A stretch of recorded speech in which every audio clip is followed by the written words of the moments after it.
Hi guys, my name is Alex and welcome back to another video here on my channel. And today I will be taking a look at the new 70-hour challenge which is currently out right now.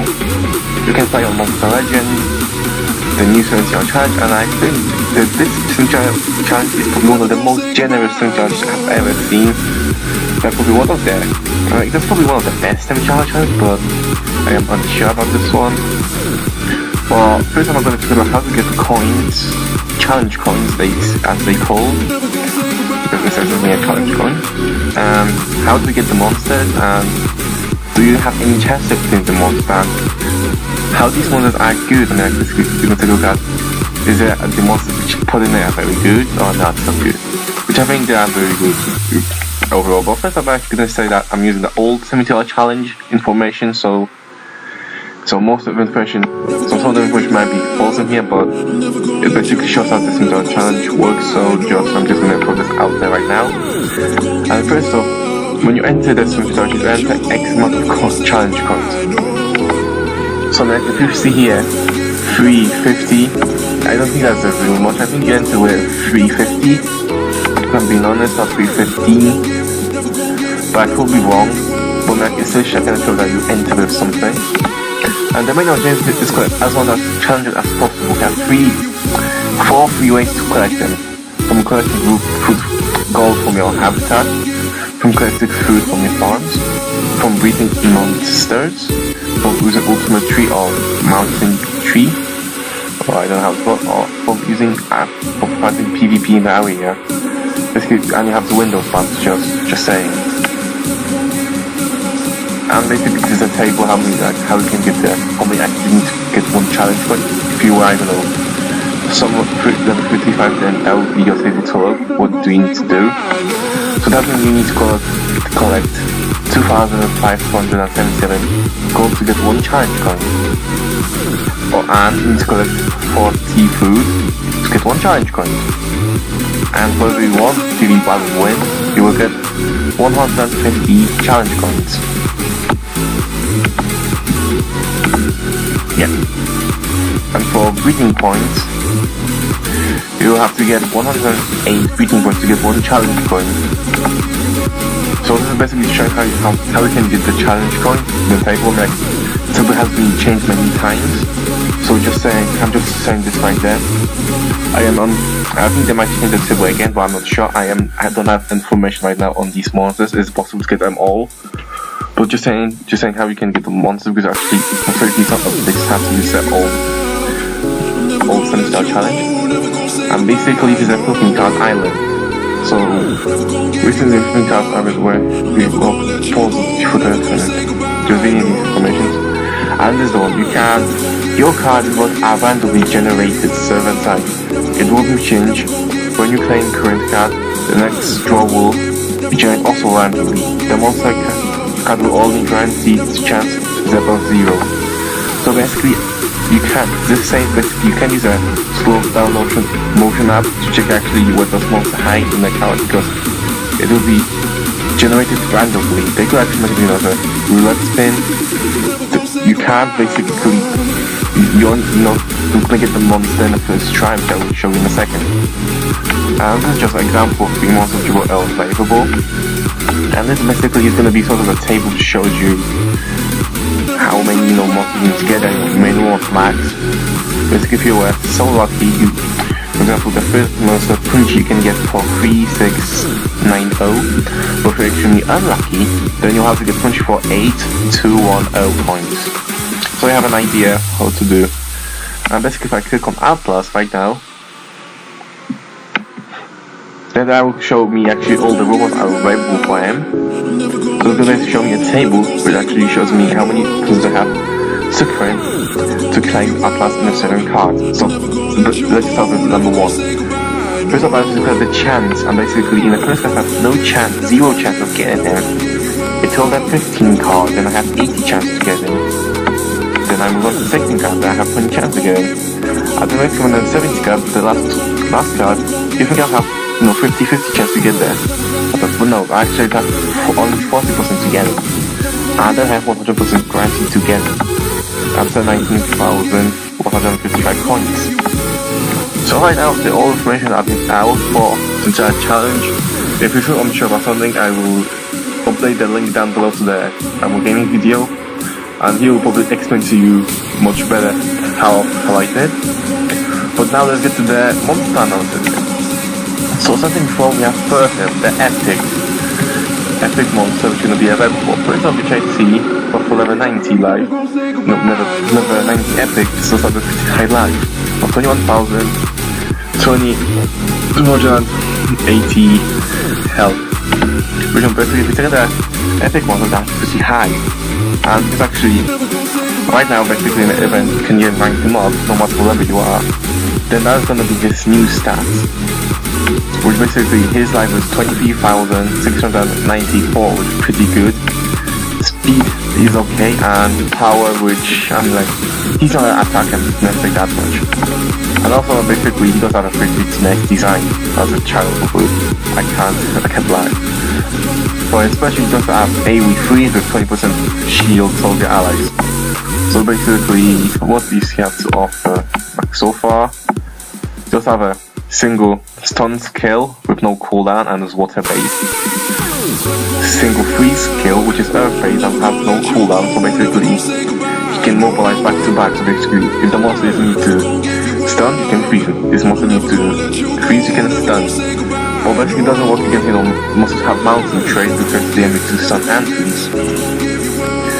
And also he does have AoE which removes all sorts of effects, so basically every time you have, basically, that enemy will, for example, you're not at home, another, so then you can use it to basically remove all the effects they may have. And then he does have a skill chill bar, with single free skill, which has no cooldown. Program block, which basically is a 2-turn cooldown stun, but also applies one of the negative effects, which may or may not help you win the game.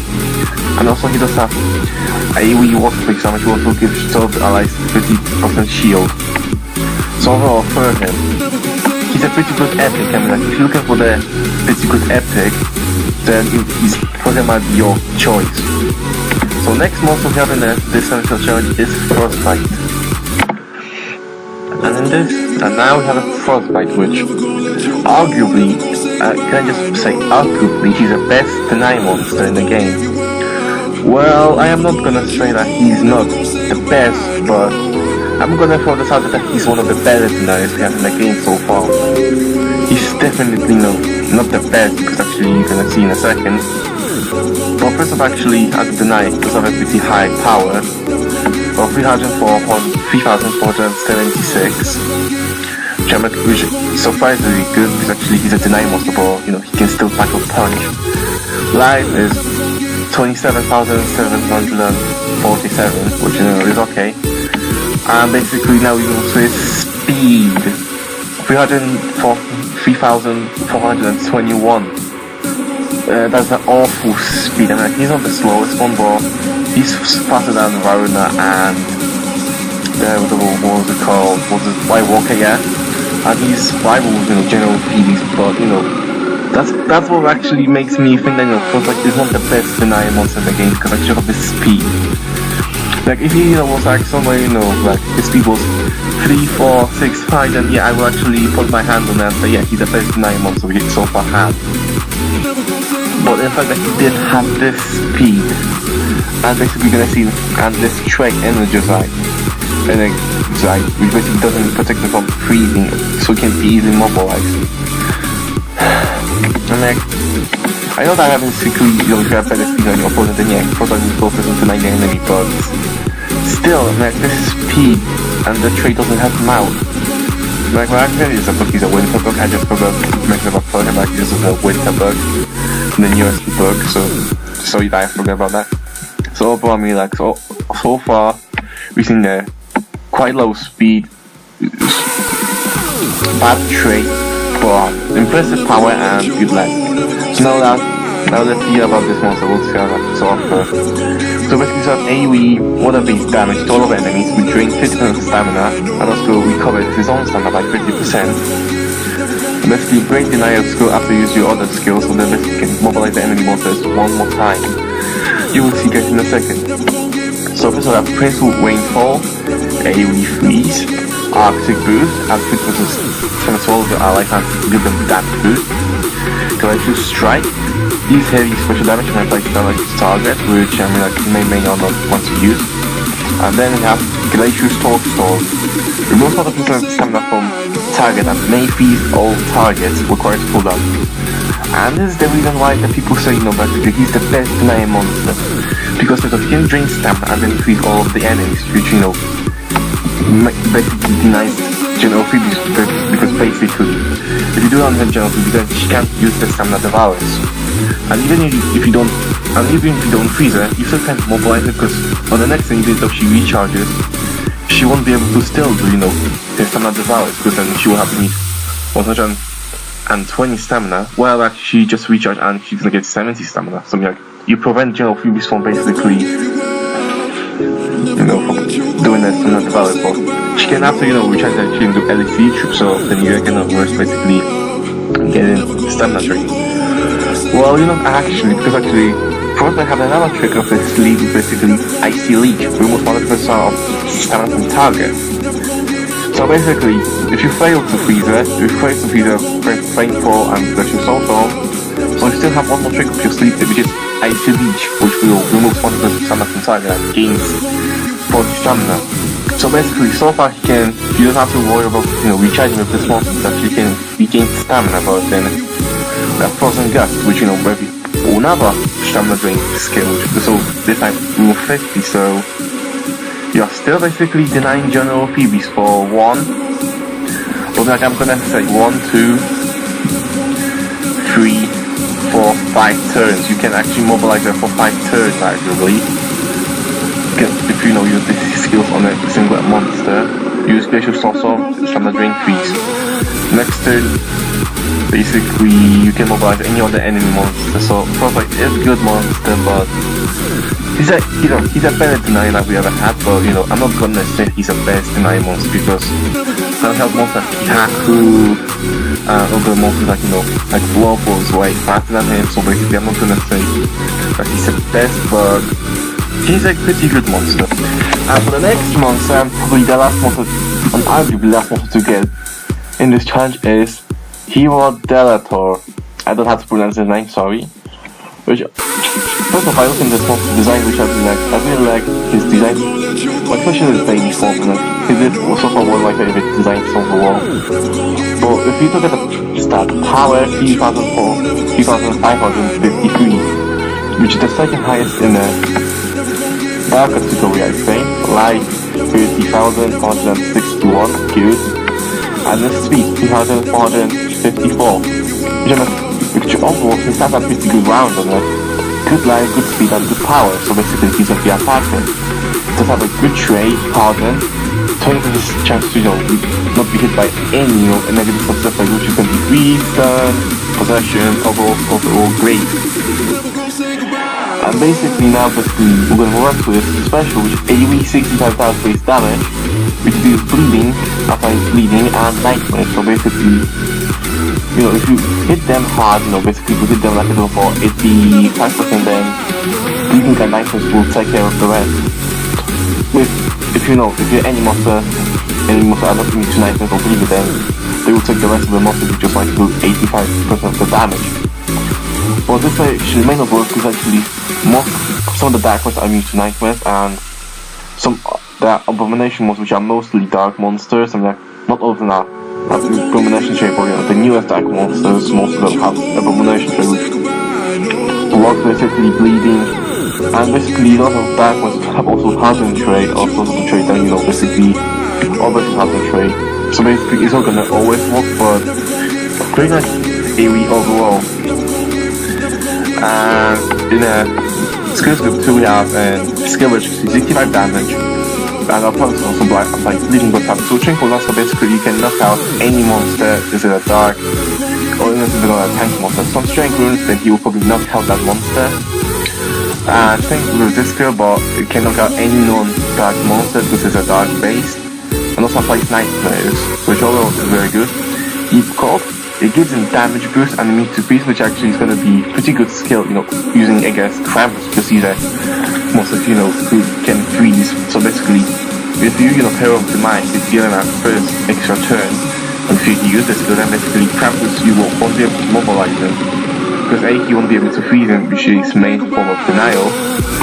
And basically, this monster won't be able to then, this monster will be able to gain currency at turn, so basically to make that one being more. Also, he does have AoE bleeding, AoE nightmares, and you have also the nice setup skill which gives him double damage position, so basically his next step won't be missing. So overall, pretty good attacker, I have to say. But actually, I really shame that he's only one bug, just saying. It was a real shame, because I was actually kind of expecting to be more bugs. But nevertheless, I mean, like, he's a great monster. And basically, there's one more secret monster which you can get, which you can get blob, in the first mission to get 20 cells, second 30 cells, and also third mission then 30 cells, so you're getting now 80 cells from mainline blob. And basically, if you do use elementum or workers on your other teammates, you can get blob. And basically, the blob is basically has a nice power. Life, I kind of surprised that it does have this life. Actually, if you look at it, then I would actually expect something like at least 27k on this monster, but 23. Okay, and his main speed is 509, which I think is still, probably he's probably still the fastest monsters out there, I think. Or he's very close to the second, I don't know. So basically, because he does actually that speed or that power, you can run him as you want, as an attack, as a denier, and also he does have very fast strength, as a trade, but because he's the fastest monster probably, then it doesn't matter, because he's always going to go first. If they get a fair battle, level 100 monster against level 100 monster, level 10 speed runes against level 10 speed runes, he will be always getting the first turn, so it doesn't matter what his trade is. So I think that's what kind of makes this monster we're kind of thinking, he's the fastest monster, so it doesn't matter what you put him, you might just have to, put him energized or into nightmares, whatever, he will be still getting that. If you're taking his own elements, the water, then he will be always getting the first turn. And for his special, he does have nice special which outdrains 50% of stamina and by stamina, and also deals 65 damage. And it's very special base damage, so because he goes as an attack and as denial. Skills group 2 have liquid shards, remove 20% stamina from enemy, which may prevent jumping doing the stamina devours, liquid shards, AoE 50 damage, AoE 50 stamina drain, fruit slam, which is going to be most useful probably for the attacker, deals heavy special damage, gain damage boost, and liquid shards, deals 60 damage, special base damage, as well as 50% stamina. Fruit smash, deals smaller special damage and removes 100% stamina for this, basically mobilizing all enemies. And wood shards, which basically single enemy removes 20% stamina from target and applies challange. So somewhere similar to his ultimate, but with single enemy and doesn't drain as much stamina. So overall, this monster just for the stamina drain skills, but as we see him, I could actually take a look at his other skills, Aqua Shard, which is also damage boost, but if you take a look at here, it also gives him damage boost, I think it's more beneficial on this Aqua Shard, so you have this kind of damage boost, but it's in your decision. So overall, I have to say, if you can't get any monsters, if you just want to go for blob, then he's probably one of the greatest deniers, because he's got speed and he does actually have skills to back up. So, if you're asking me who's better, Frostbite or Blob, I would have to say Blob, because he can go first, mobilize, and this always can help, basically. Because I would have to say that Blob is probably the better one than Frostbite, because actually, book-wise, stats-wise, book-wise, they're still one book, so I just say Blob, if someone asked me who's better, Blob or Frostbite, I would say Blob. Because of the skill, speed, yeah. So that's it for today's video. If you like the video, then make sure to leave that like down below, and make sure to tell me who you are gonna go for this event, this event. Are you gonna go for Frostbite, for him, Hyron? Are you gonna try to get them all? Or are you gonna try to just get blob? If you do it, we'll try to get the blob. What are you gonna do with the blob? Are you gonna try to make him attack it as a denier monster? What are you gonna do with it? Especially if I get blob, then I will probably turn him to the denier. I will probably do that. Because actually of this speed something like... Because actually, as a mechanism right now, I will have to, use the fastest deniers that I have, to be able to... Because I now fight level 110. So like, you see where I'm coming from. So like, basically, if I need a very fast denier monster, so like, I might actually go for block, or I might try to, rank up my first bite. So it can be faster than block. So basically, yeah. If you have any comments, then ask them down below. I will try to answer them all. And see you guys next time.